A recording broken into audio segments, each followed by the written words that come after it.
This is the Neurosurgery Podcast.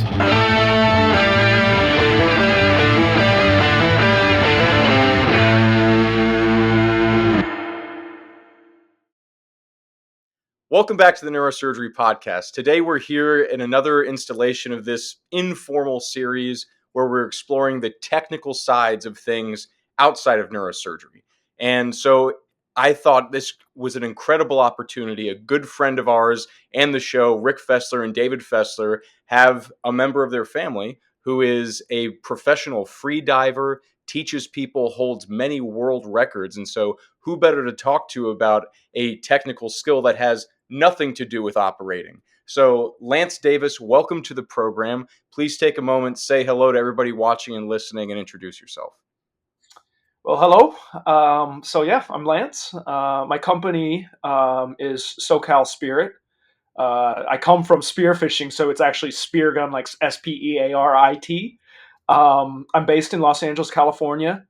I've been in the water my whole life. My earliest memory is the taste of salt water. Actually, as an infant, I was a competitive swimmer. I started when I was 6 years old, and then I kind of got into freediving. It's hard to put an exact time on it because I was always in the water, but I bought, for instance, my first pair of long fins, which are the crazy long fins you'll see freedivers in, very specific to freediving. I think that was 13 or 14 years ago. So that's probably that's probably the most formal start I could give it. And I got into freediving through spearfishing. Here in California, we have we have what is not necessarily like tourism water, but with a good wetsuit and the right equipment, we have really beautiful water that we can dive in year round, and we have incredible sea life. And so I love seafood, I love the water, I love the ocean, I love the ruggedness of the colder water. And so once I discovered, I was already living in LA and had been for some time, but once I discovered that spearfishing was like just something I could do, that I could literally just drive my car. I was living in Hollywood at the time, that I could drive my car to the cliffs, down at Malibu or Palos Verdes, and like put on a wetsuit and get in the water, and then just suddenly be in this whole other incredible world. And as a bonus, bring home all kinds of different seafood and all this. I was completely hooked, and I love science and I love training. I've always been an athlete, so I got really into the physiology of freediving, because, of course, we can get into this, but because of mammalian dive response, it's just not like any other sport or any other activity on planet Earth. Yeah. And so I love that, and started training again, and then I've been teaching full time and competing and holding records for about the last 6 or 7 years. And these days, I still spearfish. I teach spearfishing, but a lot of my sort of discretionary free time, I'm training to break records. And also a little side thing. I'm a boat captain and guide, and so I've been building a boat. And this last week, I've been really absorbed in like sea trialing this boat I built from scratch. So my life is water, Right. these days. Yeah, so the majority of our audience are either neurosurgeons, spine surgeons, people who want to join the field, people in medicine. And so before we, God, I'm going to say it, before we dive in to the technique, and I really do want to ask you about the physiology of the free dive and how you train your body and adapt over time to be able to do these things. But for the listeners who aren't familiar with the sport, define the parameters of what is free diving. And if you're in competition, like what equipment are you allowed? What can you wear and not wear? Just what is free diving specifically? Sure. So I do get that question. Yeah. It's like with social media and things like that, there's more visibility to freediving sport. But I mean, fundamentally, freediving is swimming underwater while holding your breath, which is very simple. Yeah. There's not a lot of equipment barriers. It's also, I mean, I know not everybody is super comfortable with the water, but we can take infants like newborns and submerge them, and they don't freak out. They instinctively know to hold their breath. Like, it's not, nobody has to learn that. It's just innate in all mammals. And I mean, to just like, oh yeah, I'm in a fluid environment, I need to stop breathing. So on that level, freediving is really simple. It's just breath hold diving. Obviously no scuba tanks. Now from there, we can certainly tack on equipment. Like I was saying in California, like actually I was training this morning, and our water temp is like 55 degrees. So for most people, that's like Wim Hof cold plunge type Yeah. temperatures. You to have any chance of enjoying that, you generally are going to want a wetsuit. And of course, we have the fins to add propulsion. The human form is very adaptable for like water, intertidal, climbing, walking, running, swimming, but we're not specifically, like say like a sea lion or a whale, we're not adapted just to live in a marine environment. So the addition of fins and things like that can make us more efficient when it comes to the swimming side in the water. And then I would also maybe make a little bit of a distinction in that nowadays I live very much in the world of freediving, but I think a lot of people that say they're freedivers and people that are familiar with it associate freediving with what I'm going to call sport freediving. And so this is the stuff that maybe you'll see on a Netflix documentary where it's like, there's like a down line, and you have a diver in a nose clip and a giant monofin, and they're like going down, and there's judges and competition, and that's sport freediving. But fundamentally, freediving is swimming on a breath hold. So humans have been doing that since well before recorded history. Mm. There's of course many theories of like the aquatic ape evolutionary theory that we really evolved and in the intertidal zone. So this is something uh, I would and many people find it intimidating and have hangups about breath and breathing, right? But I would argue it's harder to teach somebody. Let's take a child. Let's take a child that maybe doesn't have a lot of hangups but is comfortable in the water. It's harder to teach somebody to scuba dive and to convince them, hey, you need to put this thing in your mouth and breathe underwater, than it is just to be like, oh, look, there's a shiny penny on the bottom of the pool. Go grab that Yeah. penny. So yeah, freediving is simply you're underwater, self-propelled, and you're not carrying scuba gear. You know. So Lance, first of all, I have mad respect for what you do. When I moved from LA to Florida Oh, 17 years ago, okay. I tried to start freediving. I bought this book. It was by this Italian guy, Umberto. Yeah, Umberto Pelizzari. Yeah, Yeah, I yeah. read No, the it's a whole classic. book. Read the whole book, bought it, and I tried to do it. And he talks so much about relaxation. And on this podcast, Maslow's hierarchy of needs, right? So we're usually on the top of the pyramid, like self-actualization, like what kind of cars you drive, what kind of wine you drink, how do you write more papers. But breathing is the most temporally pivotal or base level of human existence, right? That's the one thing you need to do the first, which is breathe before you drink and then eat and then, right? Tell us about how do you actually relax? Because the last podcast we were talking about performance anxiety, right? I mean, this is, you want to talk about anxiety, like not being able to breathe air. How do you actually relax? So this is a very common question, and I'm gonna just preface this also. Like, I come from a sport background, and the freediving I do, I break records, I hold records. I've been a competitive athlete my whole life. I was swimming, and then I actually got pretty heavy into Oh, kickboxing and Muay Thai.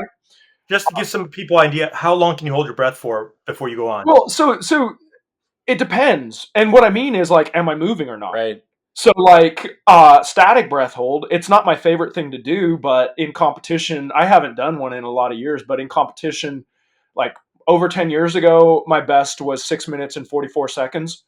So it sounds like it sounds impressive, right? But it's worthless because that's what we call static breath hold. I'm literally laying there for six, like you get it. So like what happened, and then like when I the records I currently I've held the US depth record for swimming without fins, we call it constant no fins. um and I've held that record consecutively for I think the last 6 years. I broke it originally at 72 meters, so what is that, like 230 something feet, I think, or 240 feet. And then I now have it at 83 meters. I've taken it deeper. Um, Wow. So that entire dive to go down, come back, takes about 3 minutes. And I'm a little bit on the faster side for that particular discipline. But that 3 minute dive is so much more taxing than a 6 or 7 minute static breath hold. And then again, like if I'm spearfishing, it's like, there's an energy component to the dive, and we can look at energy and oxygen together, but because of the physiology, which you can get into in a bit, they're not. It's just not one to one. So yeah, as far as time, when people ask, I'm always like, well, am I moving or not? How much am I moving? And what am I doing? Am I fighting things? I mean, like, am I fighting buoyancy? Am I fighting negative buoyancy, positive buoyancy? Am I fighting a giant fish? All these things. So there is that. And but back to the original question about relaxation. Um, I I think when it comes to freediving, I get this, because people ask, like, they want to know about my process and all that. There's a lot of what I'm going to call like woo woo about freediving and the mental aspects and the relaxation. And I'm not on the woo woo side. I am very much on the sport side. And so when it comes to relaxation, um, most people do not differentiate immediately between physical relaxation versus mental relaxation. And so the way I approach it and the way I teach it to new people is I'm generally like, the mental relaxation side is really cool. That tends to make for a pleasant experience. But coming from a sport experience, a performance experience, it's like you can learn to be physically relaxed even when you are not mentally Mm-hmm. relaxed. I mean, you guys are surgeons, right? Yeah. So, and at the end of the day, that's really fine motor skill with lives on the line. And so you have a physical ability that, I mean, I've never done brain surgery, but I mean, there's probably times when like the vitals are going and it's like very touch and go, but your training allows you to just maintain the motor skill, the physical side of what you need to do. Yeah, so And so when it's interesting, just a small point there. If you think about a scenario where you have a stress response, cortisol, adrenaline start going through your body, your fine motor yep. skills are toast and your fingers shake. There is this study years ago where they actually put heart rate monitors on surgeons, and they found that during surgery, when some complication happened or something started going poorly, I bet it dropped, right? so junior surgeons, their heart rate goes Right. up, trainees, but the more Yep. senior people like Dr. Wang, their heart rate actually drops. When Yep. there's a They're complication, so trained. bleeding, they actually go into a focus zone and the heart rate goes Yeah. down. Please continue. Yeah, that they get in the flow state. Yeah. We call it flow state, that kind of thing. I don't know how it is for surgeon, but like, when you're in a flow state, you don't even really remember it afterwards. You just kind of know you checked the boxes, did what you did. So the difficult dives, that's what we're training for. And the way I look at relaxation and the way I teach it, it's a motor skill. Meaning it's simply learning to identify tension in the body that does not need to be there. Because back to the purely freediving, when you're asking about time, and I was like, well, what am I doing? Like, so if I'm doing a static breath hold, meaning not moving, every single muscle in my body, which is under my conscious control, except for the epiglottis, which is tensed when we're holding our breath. We hold our breath with that, with the throat. You guys can correct me on that. But I was always taught it's like, it's the glottis and Yeah. that does the work. And so every other muscle in my body besides that one that's under my conscious control should be relaxed. And so the skill is learning to scan, find that, and also understandably, when we're tense mentally, we tend to fight, and that's the fight or flight response. That's the cortisol. That's all these different things, and so the game for a freediver is like as you progress in it, is learning to identify that. And now let's what I really do. I can lay in a pool, not move and hold my breath, but I do constant weight depth. I spearfish. I do stunts. I guide. So in that case, I'm swimming now. And so what it becomes is there's a technical side of understanding propulsion. So propulsive muscles, those fire, and they, like any other sport, any other athlete, whatever, they have to fire in an efficient way. But muscles that are not necessary to propulsion, I actually want to turn off. Mm-hmm. And then because this is about technical stuff. Yeah. I was a swimmer as a child, racer, and in that context, buoyancy doesn't really change. So you're trying to get up on top of the water, playing on top of the water. The higher you are, the less water resistance there is. You push off the wall, you're underwater, so the physics change. But it's relatively controlled. When it comes to freediving, we take a breath at the surface, fill the lungs. There's some air spaces in our equipment, that kind of thing. And then once we start to dive, water pressure obviously compresses all this stuff, and so buoyancy is changing. So let's say I'm going to do an 83-meter no fins dive. When I have taken all the air in at the surface right before I tuck and start the dive, I'm highly buoyant. Yeah. I'm floating like a cork.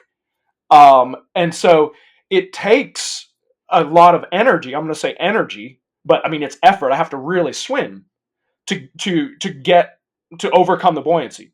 So relaxation is not top of mind. I'm really like in a technical mode of like, how do I maximize torque, propulsion? It's a fun equation because as a freediver, the number one thing is efficiency, because I've got a set resource. I've got oxygen. It's nice for it to fuel my muscles. My muscles can work anaerobically, and at the end of the day, they do. But my brain does not work anaerobically. So everything about the dive, in really any context, is like I have to finish and be conscious at the end. Yeah. And so those are the stakes. At modern sport, freediving is actually very, very safe because we have all kinds of redundancies. Even these giant dives, like, when it comes to we can talk about some different pressure injuries that happen, but more people die just recreationally spearfishing than any other sport besides base jumping, actually, statistically. Wow. But when it comes to like people doing 400-foot dives and no fins and all this kind of crazier sounding stuff, because we are creating a more controlled environment, we can keep it a little safer. So there is that. But okay, back to the dive. As I'm going down, my buoyancy is changing, and because air spaces are compressing, and then there's a point where everything is compressed enough that I can stop swimming and just sink, and we call that free fall. And so free fall is interesting because that's a point at which propulsion is no longer relevant. I just want to sink. And so at that point, it becomes about being, if nothing else, physically relaxed. I'll tell the students, and I believe mental relaxation is wonderful. It will make the experience more pleasant. But to do many of the dives I do, they are absolutely possible to do in a less than relaxed head state, but they are impossible to do at the higher levels. They become impossible to do without a certain amount of physical relaxation, because tense muscles use more energy. There are all these different things, and so we're free falling to the turnaround point, and then of course then it becomes swimming again, because if I'm negatively buoyant, there's no way up unless we really swim.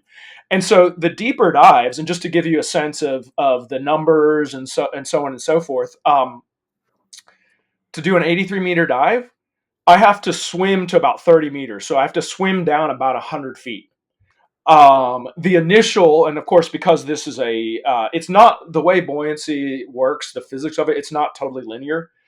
So the initial buoyancy is very high, and then it quickly drops off. And so it's becoming less and less as I'm approaching that zone. And then once I'm at 30 meters, it becomes efficient. It becomes more efficient for me to stop swimming and let myself sink, rather than to continue to try and go fast. And those are sometimes beginner mistakes. People are like, well, I don't have a lot of time down here. I need to rush, because like I'm holding my breath, so I don't have time. And, but for a freediver, chronological time is not relevant to O2 burn and your actual body. So at the elite level of the sport, when you hit the free fall phase, the best people will not push through and keep accelerating by swimming at that point. No. You That's but you orient your body to fall most efficiently? yeah. We're falling ideally in a head down Yeah. position. When you talk about water and drag, you know, there are certain positions that are certainly lower drag than others, but but they may require more muscle effort. Yeah. Like, you know, if I'm in a perfect streamline, you know, like a speed streamline, like a you know, if I'm racing and I push off the wall, I want to be in a perfect streamline. This requires, you know, some tension in here, Yeah. but it is very streamlined. You know, as a free diver, this amount of tension would be more streamlined, but the equation becomes like, is that extra streamline worth the extra tension? Yeah. And so, you know, and that's kind of dialing in the dive, you know, You're expending when we get effort in, to cut through the water. yeah. Yeah. And at a certain point, it may be worth it. Like initially, when I'm fighting buoyancy, that's what I mean. Like I'm thinking more like a swimmer, Yeah. and then as I get deeper, it's more like be a sack of potatoes. Yeah. Like seriously, you know, that's the thought, you know, and we can do different things like, you know, when it comes to equipment in competitive freediving, like typically you'll wear a neck weight, you know, like scuba divers, spear fishermen, you know, you have a weight belt that's quick release. Freediving, we move that weight to the neck because that allows us to sink in a head down position with less effort. Yeah. And so there are things like that. And then uh, back to that, you know, that 83-meter dive. And then, you know, when we turn around, oh, now here's the other thing though. This gets into the whole relaxation, the training, and all that. You know, during the descent, the autonomic nervous system is getting feedback from different chemoreceptors and stretch receptors in the lungs, and really none of the feedback it is getting is promoting relaxation. Right. You know, meaning the chemoreceptors are like, CO2 levels are really unusually high. You know, I mean, if we train it a lot, we become more accustomed to that. But like, you know, you know, it's getting that, you know, at a certain level. Later in the dive, well, this gets back to physics, but hypoxia of the brain happens actually at the very, very, very end of the dive. But a big one for free divers is stretch receptors in the lungs are detecting the lung compression, and there's techniques to it and training and all this stuff, but we can, on an 83-meter dive, my lungs are more compressed than they could ever be really in a terrestrial environment. As far as ears, because a lot of newer people are like, well, what about your ears? That's very, very fine motor skill training to learn how to equalize the pressure in the ears. So like a higher level diver, I'm not feeling pain in my ears. I mean, I have to manage, you know, it becomes really fine motor skills of all kinds of little muscles in the mouth and throat and tongue. I mean, like I'm not an opera singer, but I mean the level of like control that an opera singer would need to have. That's what we're going for, those really fine motor skills. And so during the free fall, those are the only muscles that I'm really thinking about.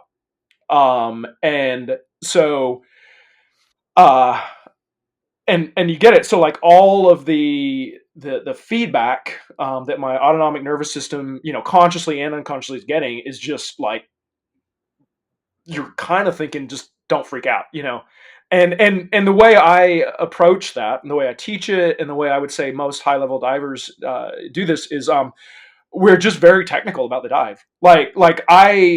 I'll ask my students, you know, what is the worst thing you can think about during a breath hold? Some of them will get this because they have a low spirit, some of them won't, and then it comes out, oh, the fact that I'm holding my breath.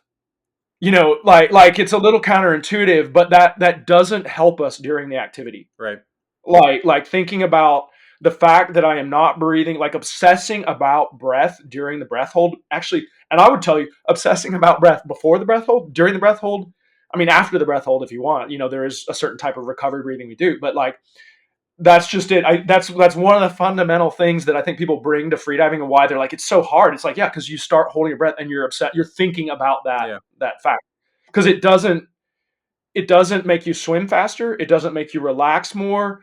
Breath hold, mammalian dive response, all these things, they're not, the higher level thinking is not really relevant emotional state actually is not even that relevant either. If we get into mammalian dive response, that's a fun, fun one. But like your emotional head state, and this is kind of the woo side of it, like what somebody is feeling and their level of mental relaxation has nothing really, as far as I can tell, in experiments that have really been done. It doesn't actually have anything to do with the autonomic nervous system's response to water on the face, mammalian dive response. Like you can be completely freaked out, and if the autonomic nervous system is getting those signals, it'll do what it's supposed to do to allow us to do the dives. Yeah, well, Lance, we were joking before. You mentioned that in addition to all the free diving, you've done some acting work. You're living out there in California, and you told us about some other work you've done with the film industry. I was joking. You look like an action hero. If I saw you on a poster at the AMC, I'd probably buy a ticket. So, yeah, you're right.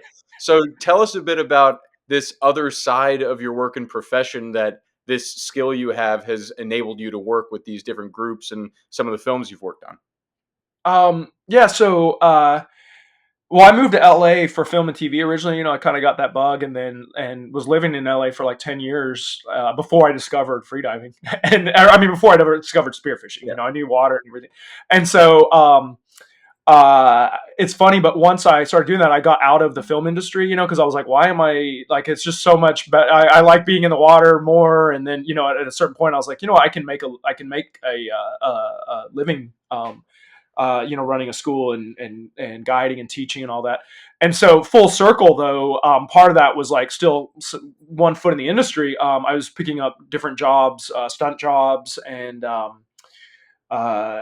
couple ads. I did sometimes generally in front of the camera, and so let's see. A lot of the I'm assuming a lot of your audience is familiar with scuba diving and so on and so forth. So a lot of what's fun, and then the last bigger job I did was Avatar: Way of Water, the Avatar sequel. I'm sure our audience has heard of that too. Yeah, yeah. So I was on the Marine unit for that, in the tank. But what's kind of interesting with a lot of the film and TV stuff, we're working in a controlled environment, of course, and a lot of it is a hybrid between free diving and scuba diving, actually, or actually not just regular scuba diving, but like nitrox and enhanced air. So we're doing generally a lot of things that, as a freediving instructor, I would tell a newer student, like, never do that. Yeah. And then, a scuba instructor would tell them, like, you should never do that. But it's like when you have a controlled environment and you have enough knowledge, it's like, okay, we can bend the rules and do some very interesting things. So like, for instance, on Avatar: Way of Water, we were we now have a name for it. We call it technical freediving, but like we were the actors were breathing nitrox, which is enhanced air. Like typical atmospheric air is 21% or just under 21% oxygen. But if someone were to breathe a higher mix, like 40% oxygen, they have twice as much oxygen in their lungs when they start the dive. So it actually increases safety margin a lot. And certainly, on a film shoot, it's one thing if a stunt guy has a hypoxic blackout. It's a bigger deal if Kate Winslet has a hypoxic blackout, So we know she'd be okay, but it would still be, she's a high value asset to the production, right? Yeah, and so. I got to ask you about the one scene probably most people are familiar with, which is in Mission Impossible. Yeah. That Tom Cruise scene. So because he claims to do his own stunts, right? I want to get the inside scoop. We're far enough away from was it Rogue Nation? It was like a number of years ago, right? Where he did a 6-minute working breath hold, a one take. And it was 10 minutes on the movie, right? It was supposed to be like 9.5 minutes. It was something crazy like that, right? So tell us a little bit about the background. Like, I assume you weren't the person who counseled on. Did he have to go through training? Is that realistic? The agency, the system of freediving that I teach when I'm doing formal certification classes is Performance Freediving International. It's the second oldest school in the world, the first to be insured. It's funny, Umberto Pelizzari started the first ever freediving school, and then PFI, that was the next one. And Kirk Kroc was one of the founders of PFI, and he's my kind of my teaching mentor. And so he trained Tom Cruise for those stunts. Wow. And he also was he nowadays Kirk's an incredible teacher, very knowledgeable, great freediver.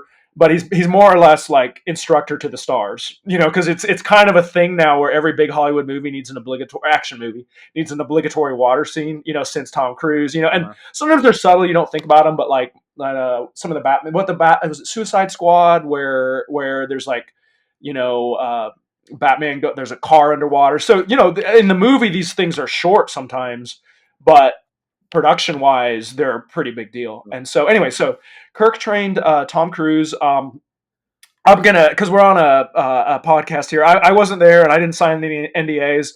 I don't want to get anyone into trouble, but the Tom Cruise did ask Kirk to train him for reels, doing depth and everything. And Kirk said that they went to Cayman Islands and he got Tom Cruise doing proper, no movie magic type free dives down to about 130 feet, which is a lot, which is great. But that's like a lot of these numbers sound just like sound bonkers, but I think a lot of people don't understand what actual human potential is always. And so it's still great. It's still great dives, but like just to segue briefly, Enzo Mayorga is credited with being the first witness, scientifically watched, verified 50-meter dive, 166 feet. That was in, I think, the early 1960s. At the time he did that, doctors and scientists were like, there's no way you'll survive that dive. He announced the dive and was like, I'm going to do this. And they're like, that's going to kill you. That's not humanly possible. The pressure will destroy your lungs and you will not have the oxygen to get down and back on your own. Of course, he did the dive, was fine. And that's more or less when scientists began to understand that humans had a mammalian dive response. They knew that it was something that existed in whales at the time, but they didn't know it existed across all mammals. And nowadays, 50 meters is a great dive, but like at World Championships, 50 meters is like a warm-up dive, and that's in less than 100 years. So it's a young sport in that sense. But back to Tom Cruise and Mission Impossible. So Kirk told me he really did do, I think, a 6-minute working breath hold probably for that scene. I actually haven't seen the movie. And so, so he did a 6-minute oneer, which is very impressive. Like I know some champion spear fishermen, champion divers, they could probably pull off a 6-minute working breath hold. It would be a very difficult dive. However, because it was done with kind of movie magic, I think he was on EAN 80, so 80% oxygen at like breathing it at 20 feet. This is for a diver, a tech diver, or a high-level free diver. This is like quick math, but I mean, that basically means he had about 800% more oxygen in his lung than you would if you were to take a big breath and start the dive. And on the high side, though, I mean, he's also working, he's performing, so like it's not just like doing the dive. So there's a when we free dive, I mean, we talk about task load. I'm sure in your line of work that's also very relevant. But so obviously performing and stuff like that, the task load is very high for sport free diving. When I'm trying to set as a record to 83 meters, everything I do and everything about the environment is there to reduce the task load. But for most types of free diving activities, task load is a little bit to a lot. And so, performing for camera, really high task load. When you hyper oxygenate that way, it does make the breath holds a lot more comfortable.